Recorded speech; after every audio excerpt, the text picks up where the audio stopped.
qlobal iqlim dəyişməsinin sosial-iqtisadi nəticələri haqqında məlumat verəcəyəm. Deməli, iki plan əsasında məruzəmiz olacaq. Birinci, ərzaq təhlükəsizliyinin təhdid və quraqlıq, ehtimal olunan iqlim dəyişməsinin ssenarisi. Yəni, əsas məsələ dövrümüzdə deməli, daha təmiz ərzaq məhsullarının deməli, təmin və ərzaq təhlükəsizliyinin deməli,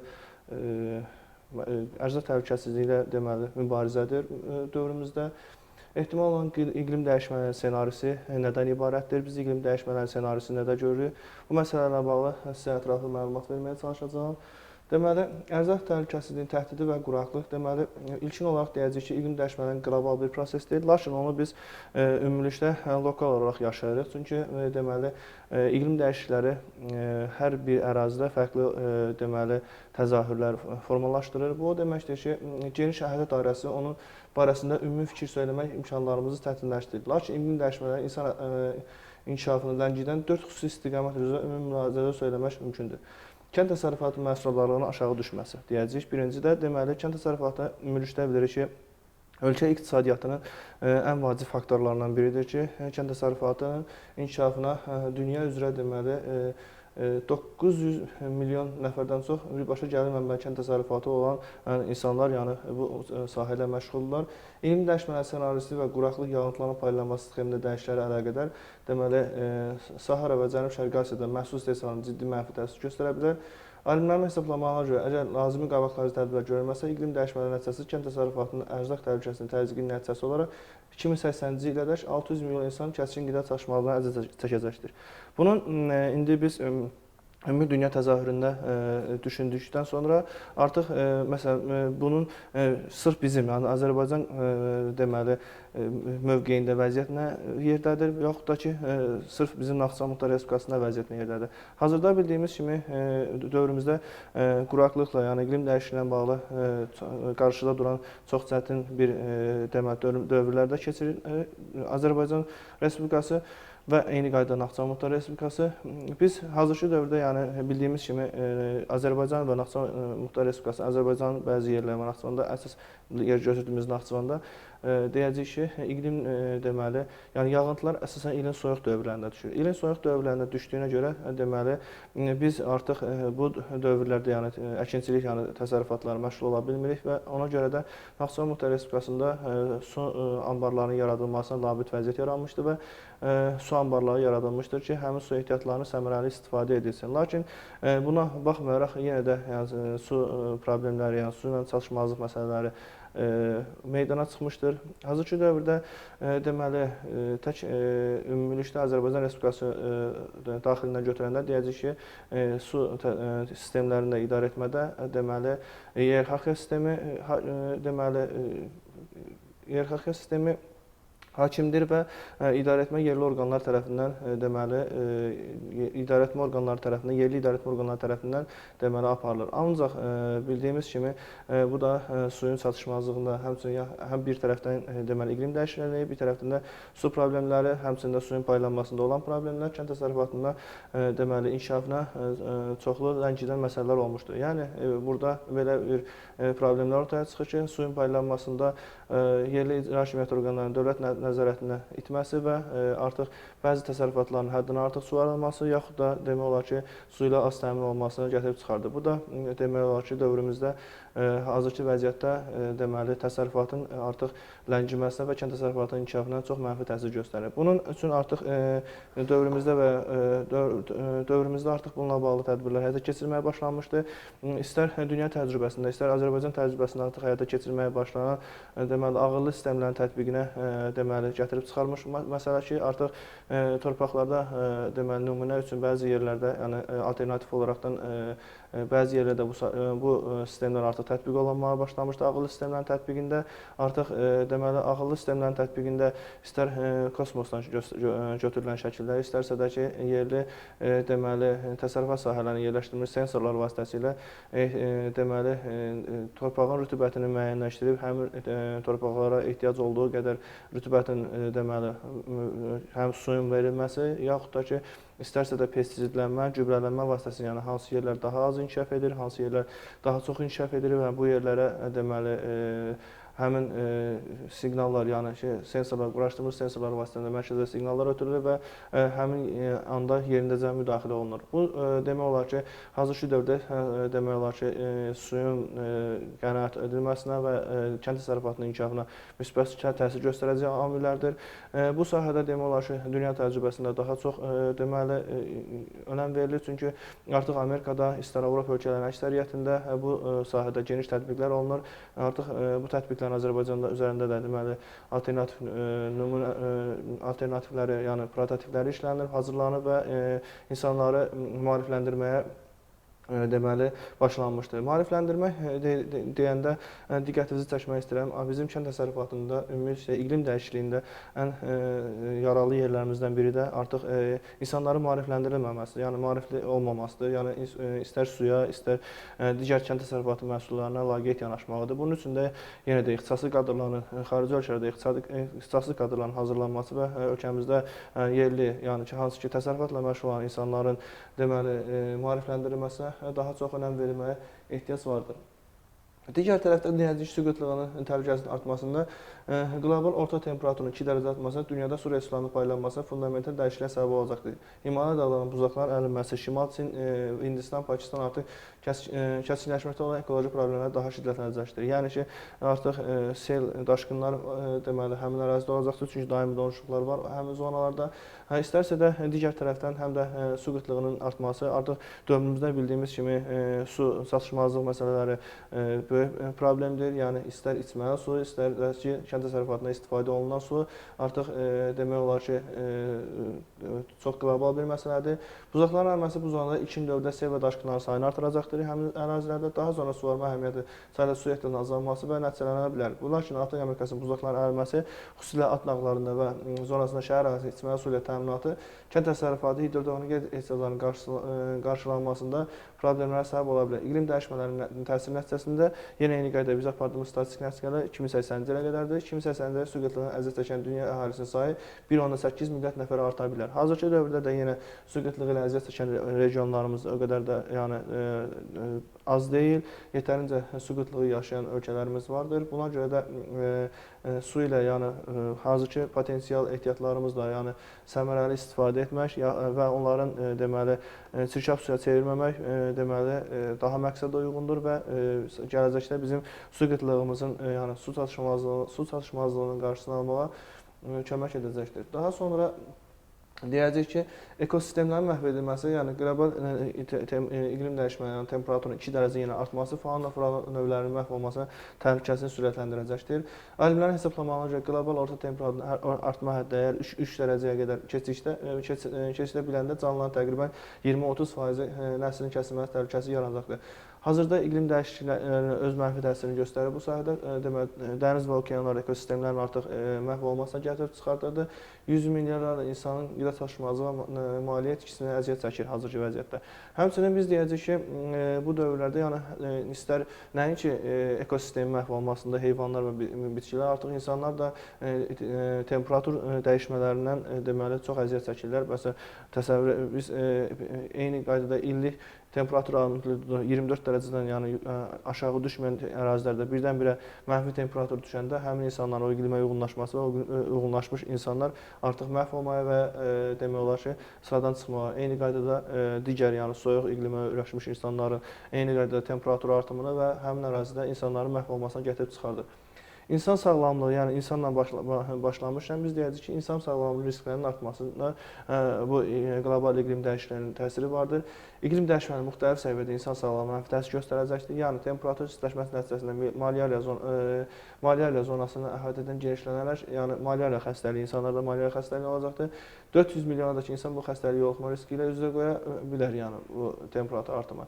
Malyariya xəstəliyi ən çox ölüm hallarının təsadüf etdiyi və səhra bölgəsində təxminən 90% xəstəliyə yoluxmanın 16-28% artmasına ehtimal oluna bilər. Yuxarıda təsvir olunan insan inkişafı istiqamətləri üzrə meydana çıxma ehtimalı olan problemlərə tədricli olunmuş şəkildə nəzərə salmaq olmaz. Onları bir-biri ilə sıx bağlı olmaqla insan inkişafını əngəlləyən mövcud problemləri daha da çox dərinləşdirir. Yəni insan iqlim dəyişikliyini, yəni həddindən artıq dərk etməlidir ki, yəni istər su qıtlığı, istər ərzaq təhlükəsizliyi, istərsə də ki, yəni temperatur artması zamanı yaradacaq xəstəliklərin hər biri bizim sağlamlığımızın və gələcəyimizin, yəni gələcəyimizin inkişafı üçün labüd bir vəziyyətdir.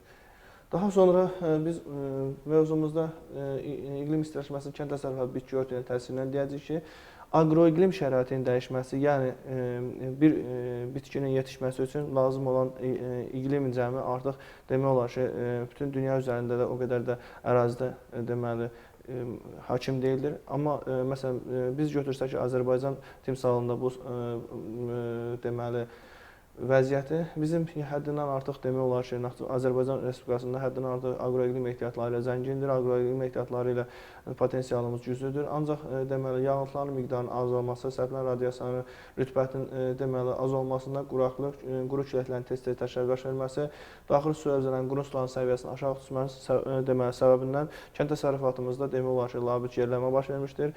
Bunun qarşısını almaq üçün demək olar ki, bir çox tədbirlər vardır. İstər ilk öncə deməli həddən artıq sulanmış ərazilərin, yəni şoranlaşmış ərazilərə kollektiv drenaj sistemlərinin tətbiqi və torpaqların rekultivasiyası, yəni yuyulması nəticəsində deməli torpaqların bərpası, yenidən deməli peşəkar istifadəyə qaytarılması, həmçinin demək olar ki, növbəli əkin sisteminə keçirilməsi, yəni ki, növbəli əkində torpağa hər il daimi əkilməməsi, torpaqların deməli üzvü gübrələrlə, qeyri-üzvü gübrələrlə zənginləşdirilməsi və deməli normal qaydada, yəni normativlərə uyğun şumlandırılması, daha sonra demək şoranlaşmış ərazilərdə həmin regionlara uyğun, yəni ki, əsas məsələmiz bundan ibarətdir ki, biz bu iqlim dəyişikliyində bilavasitə bizim bildiyimiz, yəni bu məsələlərin ən qlobal məsələsi odur ki, iqlimə uyğun deməli kənd təsərrüfatı bitkilərinin əkilməsi, yəni bitkiçiliyin inkişafı istər həmin regiona uyğun, iqliminə uyğun ağacların, meyvə bağlarının, istər kənd təsərrüfatı məhsullarının və yaxud da eyni qaydada həmin iqlimə uyğun heyvanların saxlanılması demək olar ki, bu inkişaf üçün daha perspektiv olardı. Ancaq İnkişafla bağlı geriləmələrimizin olmağının da səbəbi dediyimiz kimi, yəni yağıntıların miqdarının az olması, eyni qaydada şoranlaşma və digər problemlər deməli daha özünü yüksək nəticədə göstərmişdi.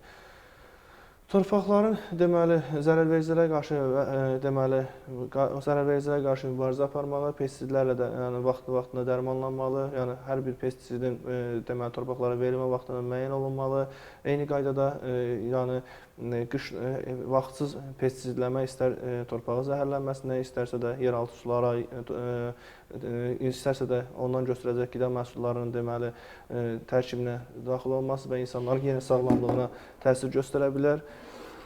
Eyni qaydada biz deyə bilərik ki, bu artıq bunların hər birinin, yəni istər pestisidlərlə, istər də gübrələnmənin vaxtında aparılması burada deməli rəqabətə davamlı deməli bitkiçiliyin, istər də heyvandarlığın inkişafında, yəni məhsul istehsalında, istər heyvandarlıq üçün məhsul, yəni yem bazasının istehsalı üçün, yəni labüd bir vəziyyət yaradacaqdır. Daha sonra deməli məlumat verəcəyi ehtimal olan iqlim dəyişikliyi ssenarisində deməli bu məsələ ilə bağlı artıq istər dünya üzərində, istər Azərbaycan bu məsələ ilə bağlı bir neçə konversiyalar, dövlət proqramları və yaxud da ümumdünya təşkilatlarının deməli konfransları olmuşdur. Hazırki dövrdə deyəcək ki, 1980-ci ildə Ümumdünya Meteoroloji Təşkilatı, BMT-nin ətraf mühit üzrə proqramı, UNEP tərəfindən iqlim dəyişməsi beynəlxalq ekspert qrupu təsdiq edilmişdir.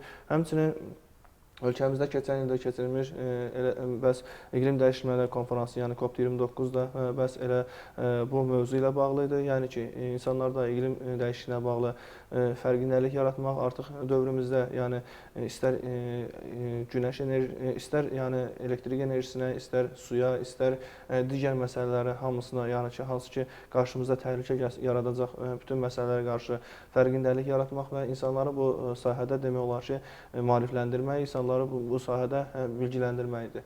Hazırki dövrdə deməli alternativ enerjidən dedikdə isə insanların yəni iqlim dəyişikliyini artıq dövrümüzdə istər elektrik enerjisinin, yəni istilik elektrik enerjisinin alınmasında deməli atom elektrik stansiyalarında da deməli yanacaqların hər biri deməli atmosfer havasını çirkləndirir. Yəni ki, iqlim dəyişikliyinin elə təməl səbəblərindən biri də budur ki, istərsə də ki, digər məsələlər, məsələn, deyək ki, neft və qaz məhsulları ilə, yəni təbiətin ya daşınmasında çirklənmə, istər yanmasında çirklənmə.